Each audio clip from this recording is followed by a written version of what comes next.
Olá, continuando ainda sobre o nosso estudo de espaço urbano e o processo de urbanização no mundo, vamos destacar então como é que tem sido este processo de urbanização no mundo e como ele tem acontecido.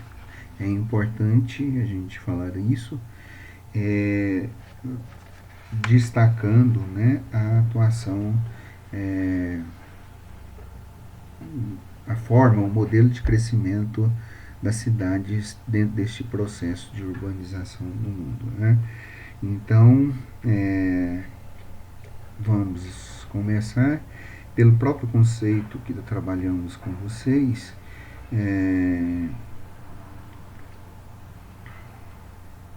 de urbanização como resultado da transferência fundamentalmente como resultado de transferência do número de pessoas do meio rural, campo, né, para o meio urbano.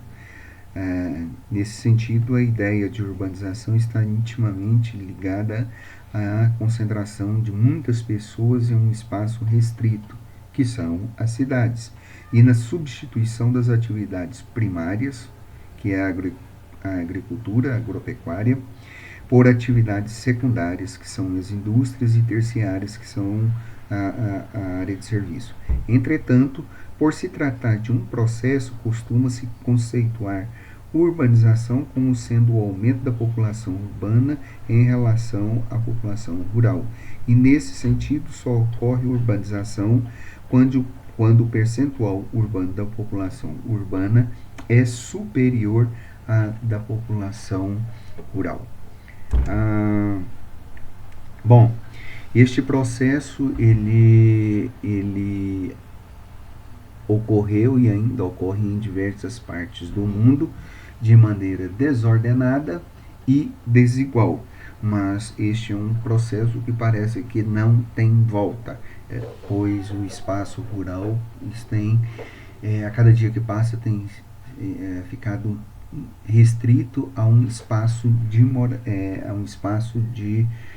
o espaço das cidades tem sido o espaço para a moradia. Mas o objetivo hoje aqui é a gente discutir como é que aconteceu, o que está acontecendo este processo no mundo. Logicamente, nós vamos começar a discutir isso a partir da Inglaterra, pois a Inglaterra é o berço da Revolução Industrial e foi o primeiro país do mundo a se urbanizar, por volta da segunda metade do século XVIII. Né? A Inglaterra, em 1850, possuía 50% da população já morando nas cidades. No entanto, a urbanização é acelerada na maior parte do país devido à Revolução Industrial. Né? E já ali mesmo na Inglaterra, nós vamos ver um êxodo rural muito grande. Tá? E este processo ele começa a se esparramar por todas as partes do mundo, inicialmente da Europa, indo para os Estados Unidos, a Ásia e América Latina. Bom, é bem verdade que este processo, como nós já falamos, eles aconteceram de maneira muito rápida na maioria dos países, mas ainda assim existiram e existem mais países ainda que demoraram mais tempos para se tornarem urbanizados do que a maioria dos países que são hoje urbanizados. Notadamente, países subdesenvolvidos, eles têm uma taxa maior de urbanização do que os próprios países mais desenvolvidos. Bom, de uma maneira geral, quanto mais tarde um país se torna industrializado, tanto mais rápida é a sua urbanização. Vamos, por exemplo, ver alguns dados que está até expresso no próprio slide que vocês deverão dar uma olhadinha aí. Em 1900, existiam no mundo 16 cidades com população superior a 1 milhão de habitantes. Somente duas delas, que era Pequim e Calcutá, pertenciam ao terceiro mundo, ou seja, países subdesenvolvidos. Né? Em 1950, já havia 20 cidades do mundo com população superior a 2%, a 2 milhões e meio de habitantes. Dessas, apenas 6 cidades, Xangai, Buenos Aires, Calcutá, Bombaim, México e Rio de Janeiro, estavam situadas no Rio de Janeiro. Isso em 1950. Uma observação: a cidade de São Paulo nem constava ainda nesta lista.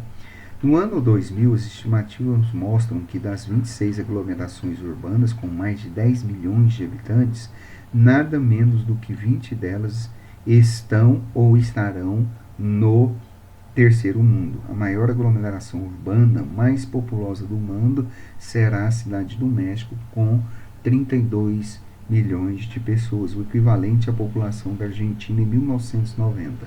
São Paulo aparece como a segunda aglomeração urbana com 26 milhões de pessoas. Né? Bom, considerando-se os vários agrupamentos de países, a situação urbana pode ser simplificada mais ou menos assim. Nos países capitalistas desenvolvidos, a maior parte destes países já atingiu índices bastante elevados e praticamente máximos de urbanização. A tendência, portanto, é de estabilização em torno de índices entre 80% e 90%, embora alguns já tenham até ultrapassado os 90%. A população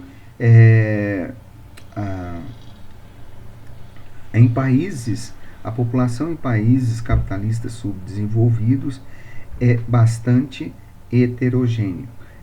Como, por exemplo, alguns desses países subdesenvolvidos, eles são industrializados, outros não são industrializados e outros são socialistas.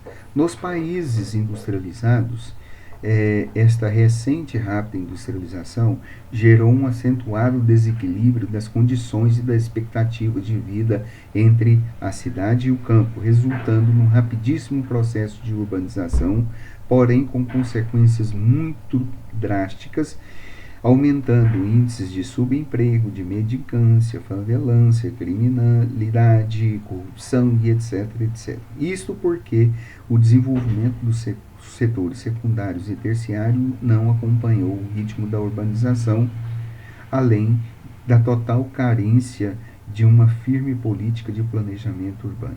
Alguns desses países apresentam taxas de urbanização iguais e até superiores a de países subdesenvolvidos, embora, com raras exceções, a urbanização dos países subdesenvolvidos se apresente em condições extremamente precárias, pois ainda existem uma grande quantidade de pessoas morando, por exemplo, nas favelas, nos cortiços e nos guetos, além de condições subhumanas de moradia dentro da própria cidade,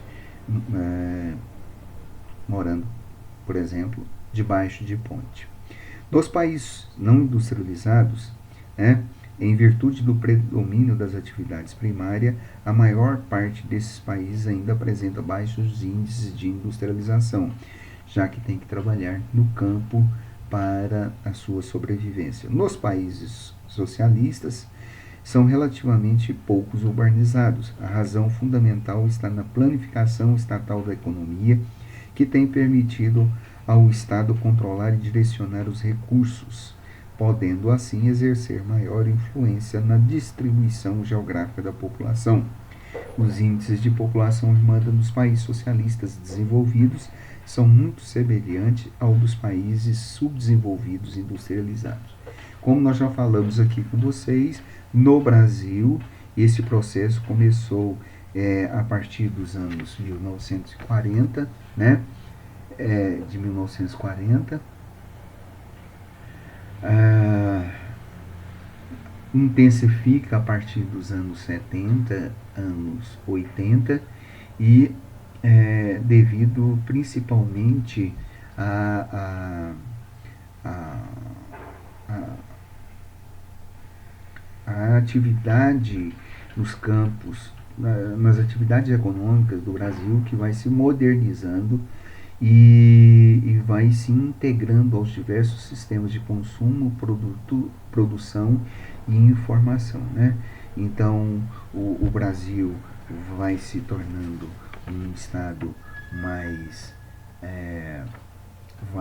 vai se tornando um estado mais urbano e vai se aproximando a um estilo, a uma maneira de viver de países do primeiro mundo. Mas outro detalhe que tem que ser levado em consideração também é que neste processo de urbanização da contemporâneo, as características as características deste processo de urbanização que acontecem. Dentre elas, dessas características, nós podemos destacar a velocidade e a generalização deste processo, que acarreta grande sobrecarga para as redes de serviços públicos, que acentua os contrastes entre zonas rurais e urbanas e aprofunda as insuficiências econômicas de produção, distribuição e consumo. Os sistemas de produção chegam ao ponto de estrangulamento, enquanto que as necessidades de consumo passam por intensa vitalização. O somatório de todos esses fatores acaba por produzir um estado de desequilíbrio. Em função do congestionamento, as cidades tendem a expandir seus limites e vão nascendo assim congestionamentos de pessoas, de moradia, congestionamentos de automóveis, e assim isso provoca aí o surgimento e crescimento de bairros, de subúrbios e de periferias que podem dar origens a novas cidades. Assim, a urbanização é estendida a uma grande área circundante que origina uma nova morfologia urbana, na qual se distinguem regiões diversas, né? Como, por exemplo, zona urbanizada, que seria um conjunto ininterrupto de habitações. A outra região poderia ser a zona metropolitana, que englobaria o núcleo central e seus arredores. Surgiria também a megalópole, que é o resultado da fusão de várias zonas metropolitanas, cidades novas e cidades satélites. Independentemente da forma que assume, o processo de urbanização apresenta sempre uma hierarquia, isto é, cidades de tamanhos diferentes e com funções diversas, como, por exemplo, cidades que são capitais regionais, cidades de descanso, de lazer, cidades industriais, cidades históricas, cidades religiosas e assim por diante. Qualquer que seja a sua função, a cidade não é apenas uma unidade de produção e consumo. Ela é caracterizada por suas dimensões, densidades e congestionamento. Representa também uma força social variável, independente do interior, de um processo mais amplo capaz de exercer as mais variadas influências sobre a população e cuja principal consequência é o surgimento de uma cultura urbana. No plano material, esta cultura cria um meio técnico e inúmeras exigências concretas, como, por exemplo, uma necessidade muito grande de ter uma rede de distribuição de águas, esgotos e de serviços em geral. No plano psicossocial, essas exigências concretas vão se manifestando-se pelo aparecimento de uma nova personalidade individual. A deterioração do meio urbano é uma das consequências dos mais evidentes da rapidez com que se processa a urbanização. Em decorrência disso, este meio ainda apresentando-se algo incompleto, imperfeito, né? Surgem as favelas, as habitações deterioradas, as zonas a renovar e a recuperar, a superposição de funções e outras anomalias. O remanejamento, então, exige muito mais do que o planejamento material simples, né?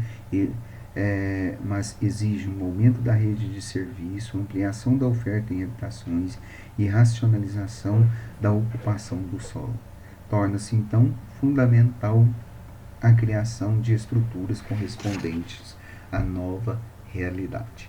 Aí nós temos um modelo urbano norte-americano, né, que ele é formado por diversas metrópoles e megalópolis, tá, que são exemplos lógicos de processos que acontecem no mundo todo e que são exemplos também, né?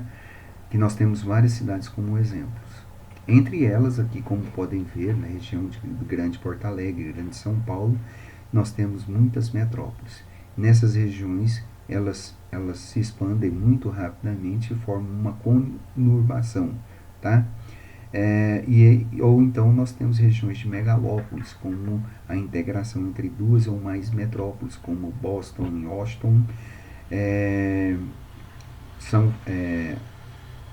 Chicago e Pittsburgh, São Francisco e San Diego, né? Aí está o exemplo no mapa dos Estados Unidos, né? Boston e Washington, né? A região de São Francisco, com a sua concentração muito grande de concentração populacional, né? E etc. Pois bem, como nós já falamos, as cidades elas podem ter muitas funções.